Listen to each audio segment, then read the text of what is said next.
Thank you. I'm very, very honored to be here. Over 60 million people are displaced today, more than any time in the last 70 years. That is 1 in every 122 people. This tells us something deeply worrying about the peace and security of our world. It says that for all other advances, this type of human insecurity is growing faster than our ability to prevent or reverse it. The international humanitarian system is supposed to work on the basis that refugees will be protected, largely in camps where they can be given basic food, shelter, and education as a temporary measure until they are able to return to their homes. During this time, the exceptional cases of the most vulnerable people can be identified for asylum in a third country and then moved. That is how the system has worked and how it should work. Today, we are seeing it break down, not because the model is flawed or because refugees are behaving differently, but because the number of conflicts and scale of displacement have grown so large. In the past 6 years, 15 conflicts have erupted or reignited. The average time a person will stay displaced is now 20 years. 20 years in exile. The number of refugees returning to their homes is the lowest it has been in 3 decades. Africa has more people displaced than ever before, and millions of refugees live without sufficient food or proper shelter, let alone education, because UN appeals are drastically underfunded. The UNHCR appeal for the Central African Republic, for example, is less than 3% funded. With this, then, the state of today's world, is it any surprise that some of these desperate people who are running out of all options and who see no hope of returning home would make a push for Europe as a last resort, even at risk of death? The question is, how will we respond as democracies and as an international community to this major test of our values and our resolve? The spotlight has been firmly on Europe, but the crisis in Europe is only a fraction of the global refugee problem, and therefore the solutions being discussed for Europe are only a fraction of the overall answer. We in the West are neither at the center of the refugee crisis, nor for the most part the ones making the greatest sacrifice. The majority of the world's refugees live in countries such as Turkey, Pakistan, Lebanon, Iran, Ethiopia, and Jordan. So my argument is that unless we address the root causes of the crisis, we will not see a slowing of the number of refugees crossing borders. And in fact, quite the opposite. Countries around the world will be asked to do more and more. European nations are currently negotiating to resettle 10% of refugees from just one conflict, Syria, while other countries are bursting at the seams with millions of refugees from multiple conflicts. So what we must do first and foremost as citizens is to demand our governments show the leadership necessary to address the fundamental causes of the refugee crises at a global level. This is the wider picture that I would like to address today. I know that no one can speak for 60 million displaced people, and I know that it is the democratic right of the citizens of each country to reach their own conclusions about the right way forward. I therefore put my thoughts before you with humility and respect, seeking to understand all points of view. On one hand, the refugee crisis has produced great acts of generosity and solidarity with refugees here in Europe and in other parts of the world. And on the other hand, fear of uncontrolled migration has eroded public confidence and the ability of governments and international institutions to control the situation. It has given space to a false air of legitimacy to those who promote politics of fear and separation. It has created the risk of a race to the bottom, with countries competing to be the toughest in the hope of protecting themselves, whatever the cost or challenge to their neighbors, and despite their international responsibilities. But since no country can seal itself off from the impact of the refugee crisis, such a free-for-all would lead to an even greater set of problems. It would amount to the worst of both worlds, failing to tackle the issue and undermining international law and our values in the process. And there is another factor. At the moment when we need strong collective action, we are questioning our ability to cope with international crises. I'm sure that many people listening feel this. We have watched the events of the last few decades, wanting to see progress, probably feeling that we're doing our part to make that happen. But after so many years of failed attempts by governments and leaders to do the right thing, we feel angry, we feel cheated, and we feel confused. We are starting to think that maybe it is simply not possible to make a lasting difference. But the worst possible choice we could make is to decide to step back from the world. The last time there was this number of refugees was after World War II, when nations came together to forge the United Nations, the UN Charter, and the Universal Declaration of Human Rights. I believe this is, again, that once-in-a-generation moment when nations have to pull together. How we respond will determine whether we create a more stable world or face decades of far greater instability. At its extremes, the debate about refugees in Western nations has been polarized, with on one hand some people calling for open borders, and on the other hand, for the complete exclusion of all refugees, or worse, for certain groups of refugees. But policies should not be driven by emotion, by what might be termed as naive humanitarianism, placing the perceived needs of refugees above all other considerations, or by irrational fear and unacceptable prejudice. Instead, we need to find a rational center, rebuilding public confidence and ensuring democratic consent for the long-term approach that will be needed.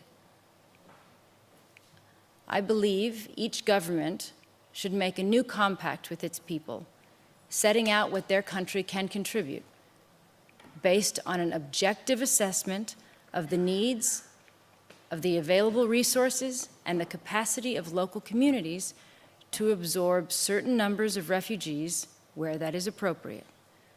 It calls for policies which balance the needs of local communities with the needs of refugees, which are properly funded, communicated, and implemented consistently over time.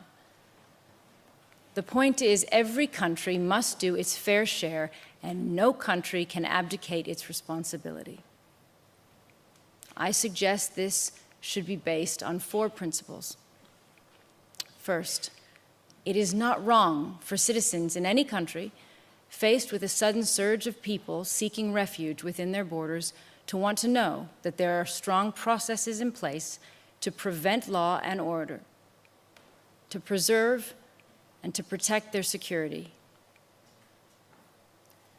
No one should be crossing a border and not registering and going through an asylum process. Second, it is important to maintain the distinction between refugees and economic migrants. An economic migrant chooses to move in order to improve their lives or livelihoods. Refugees have to move if they are to save their lives and preserve their freedoms. However difficult the situation economics migrants are seeking to escape, however understandable their motivation, there is no blanket human right to resettle in another country, and there is no answer to global poverty and insecurity that involves the mass transfer of people. And to put it another way, all human beings deserve equal human rights, but all people seeking asylum do not have equal grounds for asylum. Everyone must respect the laws and asylum procedures. That said, we must bear in mind that the distinction is complex and must never be used as a way of dismissing migrants who have valid claims for asylum.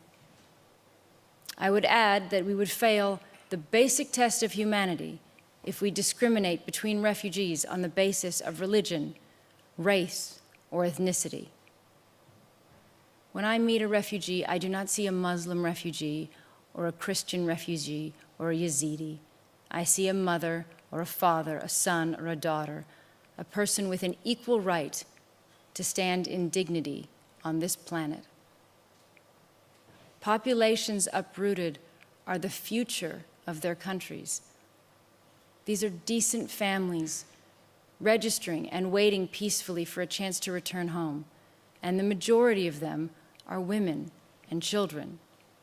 We should never make them feel like beggars, or worse, like a commodity to be traded between countries, a burden, or even a threat, or that their children are not considered equal to others.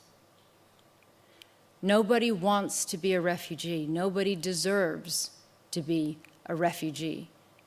And for as long as war is part of the human condition, none of us are immune to becoming refugees. So all refugees merit equal respect and compassion. And third, it would be naive to think that we can protect ourselves selectively, alone, from the challenges in a globalized world by pulling away from other countries or peoples. As with any global problem in the 21st century, uncoordinated national responses are not the answer. An unstable world is an unsafe world for all. And there is no barrier high enough to protect from such disorder and desperation. If your neighbor's house is on fire, you are not safe if you lock your doors. Isolationism is not strength. Fragmentation is not the answer. Strength lies in being unafraid, in working with others and living up to our highest ideals. We must not change who we are because we face a crisis. And finally, none of this will be enough unless we address the underlying causes of the refugee crisis. Shouldn't we be asking how to make the world more stable, rather than asking how to stabilize a mass of displaced people? What are the failures and flaws of our international system that are causing the number of refugees to grow larger every day? We need to recognize that decades of broken promises, double standards, and partial justice are a fundamental part of how we got to today's situation. If we look back and see this many people displaced, and this much conflict, and so little accountability, then we have to question the source of the problem. When a Security Council member uses its veto when killing civilians, when civilians are being killed by their own government, or we turn away too soon from a conflict situation, or a case is referred to the International Criminal Court, and then we don't give it sufficient support, when we don't help nations trade fairly in the world so they can stand on their own, or partially meet UN aid appeal and think that we have achieved something. In all these cases, the consequence is deeper conflict and wider instability, which leads to the type of mass displacement we are dealing with today. If these things continue to happen, there will be further displacement and more people on the borders of Europe and elsewhere. The long-term answer involves founding our world on laws and accountability, however distant that ideal, and genuinely working towards the common interests. Achieving this will be the work of generations, but it underscores why we cannot step back from the effort to build a more stable world beyond our borders and a better future for our children. Yes, it is a difficult time in history where there are people bent on violence with no thought for the lives that they are ruining and by their actions. But we have been through tough times, and we have faced the worst in humanity on a global scale, with people intent on destroying our democracies. And we have fought back from that. We have more awareness, and we have matched bigger enemies. And if we learn anything from the past, this is what should rally us together, not withdrawing, but deciding to come together and show leadership. This is a duty that falls on all of us, to the next UN Secretary General, to all governments, to civil society, to every one of us. And whether we succeed will help define this century. The alternative is chaos and further displacement, a world without order and law, and institutions built by our predecessors buckling under the strain of a human catastrophe that we could have prevented. Thank you very much.